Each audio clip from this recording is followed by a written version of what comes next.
Well, our Hsieha, after spinning for a couple of months or so, has died. We got this female arowana in May 2020.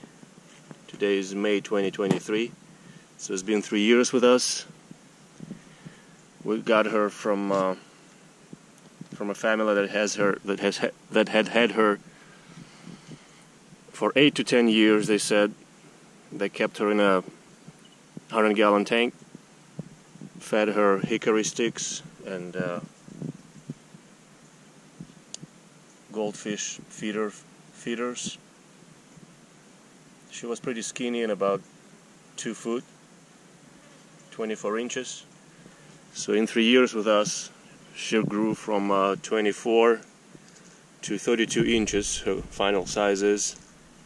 So it's 8 more inches, which is great.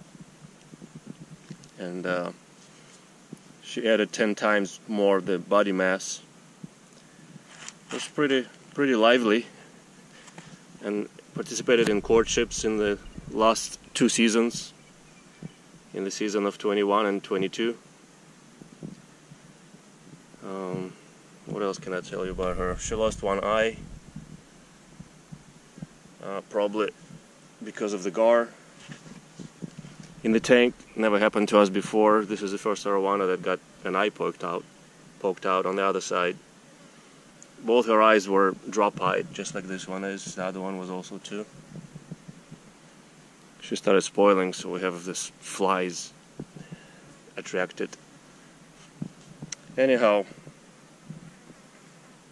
that's the story. This is say at most, if the family had her for 10 years and we had her 3 years, that's a 13-year-old fish, which is short for arowana. Seal arowana should live 15 to 25 years in captivity on average, if we believe the reported ages. Some less, some more, but that's that for Hsieha.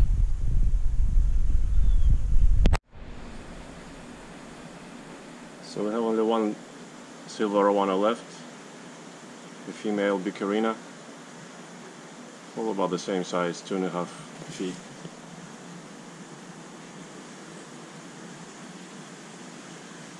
I would like to add that I do not know the reason for the passing of Hsieha.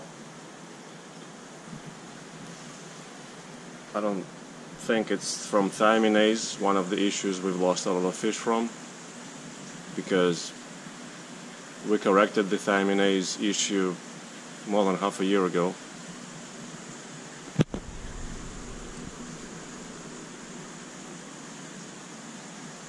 And Hsieha has been feeding quite well for the 4 months ever since we corrected the thiaminase and the vitamin B1 deficiency issues we were having with other fish. So I don't really know what happened. Maybe I gave her bits. I gave everybody in this tank, including Hsieha, bits of large mullet. Maybe the bones were too big for her to digest, but Bicarina digested them. So that's another weak hypothesis. A third weak hypothesis is the age, and that she didn't have a easy life.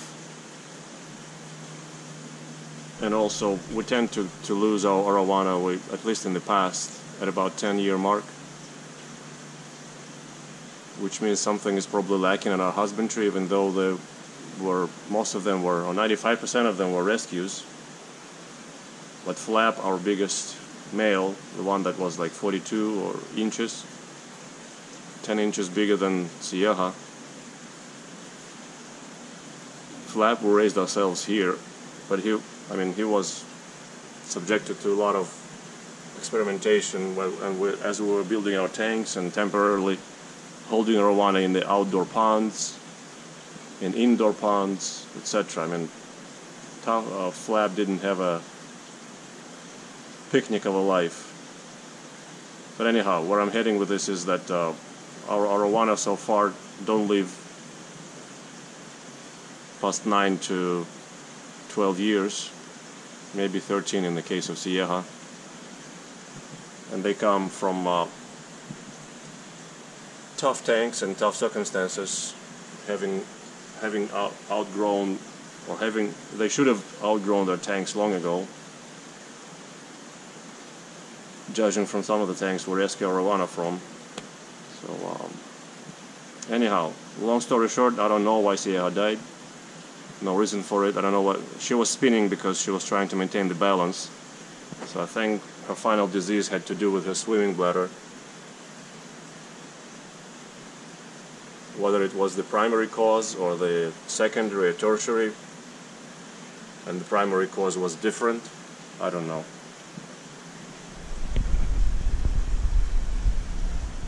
But Vikki is our only one left. Vikki. Yeah, I fed everybody yesterday, so pardon the dust of the excrement in the water. Everybody ate a little too much yesterday. I feed this tank only once in 4 days, so it was a feast.